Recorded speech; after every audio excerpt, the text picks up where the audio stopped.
Hi and welcome to Wee Gems, time of reflection. Now is a time of reflection. There is so much going on. There is so many things happening. Certain places are still in lockdown due to the pandemic.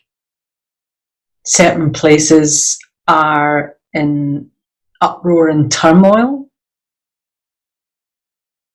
Certain parts of the world are protesting, not just in one, but in many. And this is now a time of reflection. I think for me, I spent my life being busy. And I think most of us do. And if we're not being busy, we see relaxation as sitting in front of the TV, watching Netflix and various other cable TVs and all sorts, watching news constantly. And it's not that I'm against, I watch Netflix, I watch TV, but I don't use it as my downtime. I don't use it as my relaxation time. I don't use it as my reflection time, because it's not, it's filling my head. It's constantly filling my head. We have been made to stay in by whatever is around us. So this virus that came, this COVID-19 that came along, it came along for a reason. We as human beings are way too busying ourselves. We wear the badge of busy as a badge of honour. Oh, I'm really busy. Oh no, I'm busy. But I'm really busy. No, well, I'm busier than you because I've been busy for weeks and I've been busy. Oh, well, the last year I've been really busy. Yeah, it's like, it's not a competition. In fact, if I hear people saying I'm really busy, or if I say it myself, I stop dead and go, well, Mags, what are you doing about your downtime? What are you doing about your reflection time? Because we are all, every single one of us, spiritual beings. The bigger part of us are spiritual beings, let alone the human being that's here. But it's human being, spiritual being, not human doing.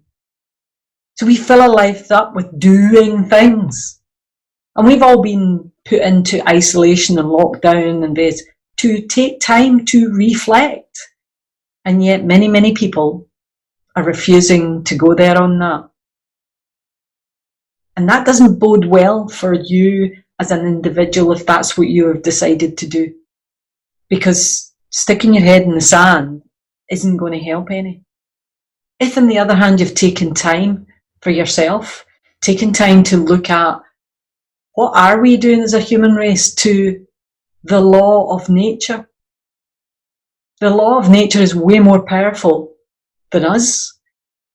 And if we are going to mess with it, it can do way worse things to us. So it doesn't really matter where, it really doesn't matter where this virus came from. And it seriously doesn't matter.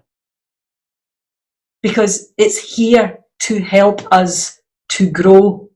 It's here to help us reflect. It's here to help us to go inwards. It's here to help us lead me. So it's understandable that the human beings that we are put into lockdown situations start seeing through certain lenses of news, of what media is feeding us, what governments feed us, what we ourselves are looking at that feeds us. And as we do that, we're so lazy, we're not checking out if what's been said is real. And the amount of stories that are going around, we deserve what we get. by not actually going inwards, reflecting and checking in on this here is your GPS. It's your inner GPS. It's called intuition. It's called the gut brain. And it is a brain that sits in there. That's your GPS to what is right for you. But most of the time we're all up here arguing with each other, getting hacked off with each other, throwing opinions around at each other. When in actual fact, we are all the same. We just happen to be uniquely different. But we're of the same race, the human race. Every one of us, regardless of creed, regardless of colour, regardless of what our beliefs are, right? We are all human. And we all crave the one thing, that one thing, which is love and acceptance. But in actual fact, when you have the love of self by LeadingME, you actually have the acceptance you need. We've had many, many people over history who have been, Nelson Mandela springs to mind straight away, who've been incarcerated. And if you know anything about their incarceration, those who survived it and came out of it and actually done good with it say that the incarceration wasn't what made them free. It was here that made them free. But a lot of people at the moment, because they feel incarcerated, don't know how to deal with it. So how do we deal with it? Well, there's a few practices that you can do. And in fact, there's not just a few, there's many practices you can do. And I think you need to go and find out what floats your boat, right? And the way to work that out is to ask the question of your gut brain and your heart brain. How does this sound? How does it feel when I hear the word yoga? Does it feel good? Have I always fancied doing that? Tai Chi? Have I always had a hankering after that? If I have, why am I not working on it?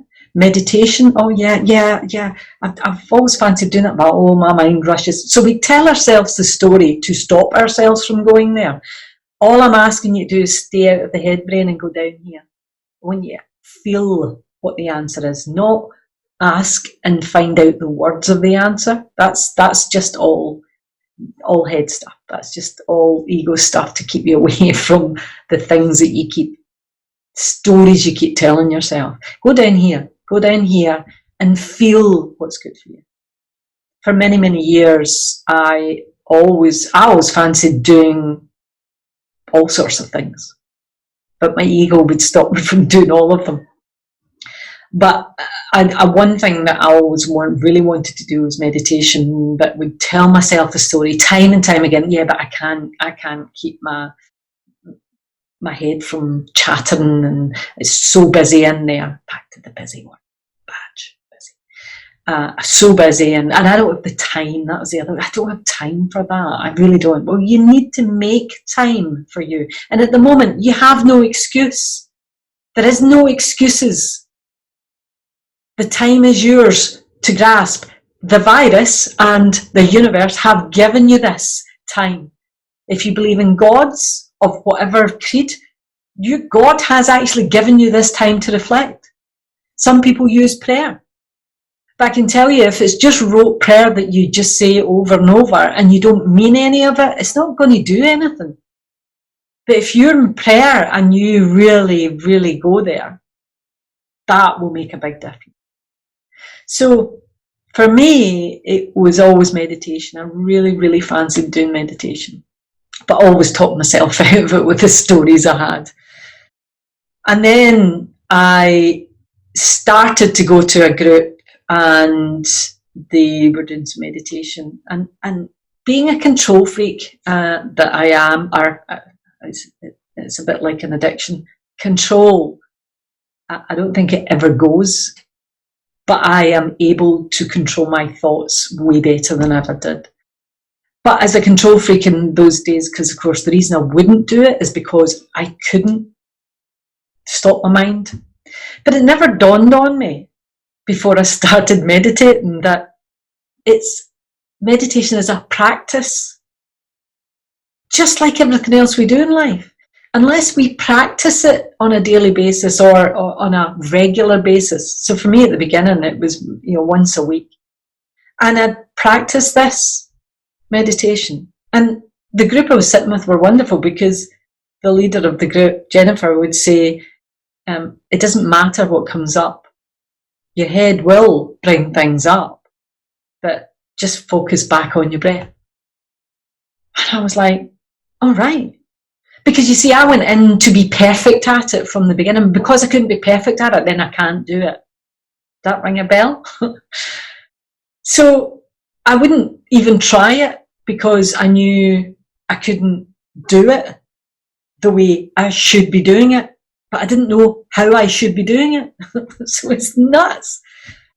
But I would go week after week, and I started, I was getting really good. And then I would hear people saying, oh yeah, I had this vision of such and such, and this is happening, and that's happening. I'm thinking, and this is where the inner critic is in.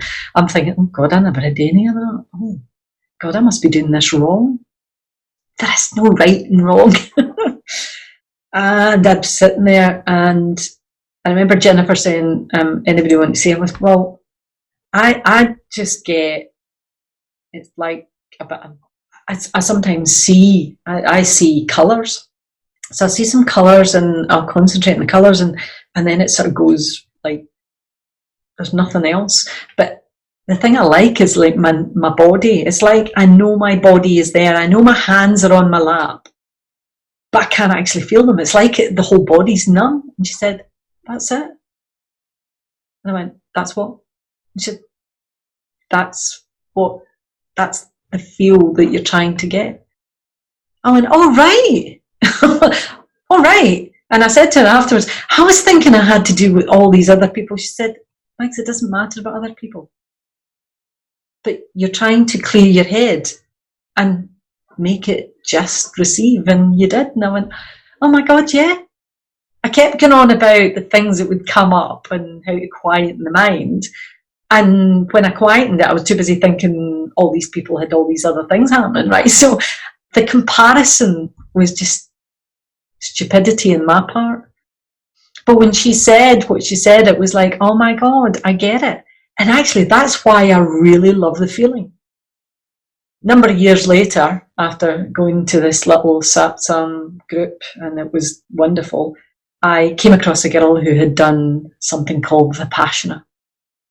And Vipassana had been a 10-day silent meditation course. And it was really weird, because when she said it to me, my gut went, wow. It was like a really good feel. My head went, that? No chance. Because I'm happy having chats with people and talking all the time. 10 days silent. But I was aware enough to go, wow, why did down here go, ooh, yeah, and up here was the, ooh, and I thought, well, that's ego. So I know it's just trying to keep me away and keep me safe. So I'm going to ignore it, and I'm going to go down here, and I'm going to talk down here, and I did. And I went online and I checked it out, and I thought, I think this is something I'd really like to do. And I talked it over with Paul, and that was an interesting conversation in itself about me going away for, it was actually 12 days, because you arrive on day 1 and then you come away on day 12 because you get 10 days in between. And I had to say to him, I go away and it's 10-day silent meditation. And he said, well, it's not as if you haven't been away before. And I said, no, but this time I'm away, but it's 10 days for you as well. And he said, well, we'll still get to talk on, but I said, no, mate, I don't get to have any electronics whatsoever. I'm not even allowed pen and paper. We don't talk. Now, to understand, Paul and I have been together for 30 years. So I don't remember being away from that long that we've not chatted every day, whether it was on a phone or whether it's FaceTime or whatever. So he was like, oh, right. So we chatted over to see, and I went, and it was one of the most amazing things I've ever done. And when I came out, I made a little vow to myself that I would actually meditate for an hour in the morning, an hour at night for a period of time. And then I'd make sure it was an hour's meditation every day. Now, and I done a little exercise for myself, or I'm always experimenting, and I experimented where I'd done this for a whole year. It was like at least an hour a day. And I thought, I'm going to go cold turkey just to see what happens. And I really missed the meditation. And I can't say, I got fuzzy. I got really fuzzy. I wasn't as clear as I had been. And things didn't come to me easily, didn't flow easily. And I went back to meditating, and now I do at least 10 minutes a day, usually about 20 to half an hour, 20 minutes to half an hour. And there is days that I will do an hour, maybe an hour and a half. Sometimes I don't even time it and I do it. So reflection time is very, very important. And now I won't do without my meditation. That doesn't mean to say it has to be meditation for you. You just have to find something, try it out, give it a go, see what it's like, and then work out what's best for you to have that time. Journaling is another thing. I mean, I do journal, but for some people, journaling is their way of allowing that time and freehanding it and really not knowing what's coming out rather than using the head and getting right in. So there's lots of different things and ways that you can do, and find what's right for you. There's no right or wrong way of doing things, guys. Just have a go and see if it feels good, then keep doing it and build that habit up, because you'll get massive benefit of that reflection. And not only that, you won't go reacting as much to all sorts of things. And it's not that I don't react, I certainly do, and particularly over some of the events have been happening where human against human, government against people. I mean, it saddens me to the heart to see that we have brought ourselves to this point. Really, really saddens me. However, if I lift myself up to the bigger picture of it, this is the time that the people can rise, not violently. This isn't about fighting, right? LeadingME. It's about standing up for what's right, equality, regardless of whether you're male or female, whether you're of colour, doesn't matter what colour you are, if you're in a minority of any sort, anywhere in the world. It's time that the people who were the majority stood with you. So, reflection time is very important to keep you on a level peg so that you can bring the best to whatever the situation is. And that's why it's so important in my life and many other people that I know.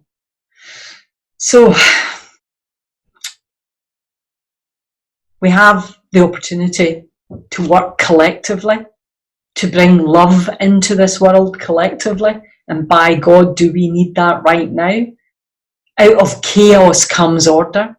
So I see the chaos and I believe the order will come. But unless we're reflecting and just taking stock of where we are and what we stand for and what we actually want, we can peacefully, even if they're going to violently against us, peacefully demonstrate that this isn't good enough. That it's not good enough that a human will go against a human. Not under any circumstances. And reflection helps you to stay clear on that and focused on it. My heart goes out to Mr. Floyd at this point in time and his family. Well, Mr. Floyd actually has gone over to the other side, and I know he'll be helping all of us to do our best, even if it's just a tiny thing that we're doing, to do our best to make equality, no matter who or what. And to his family, I send my condolences. My heart bleeds for you.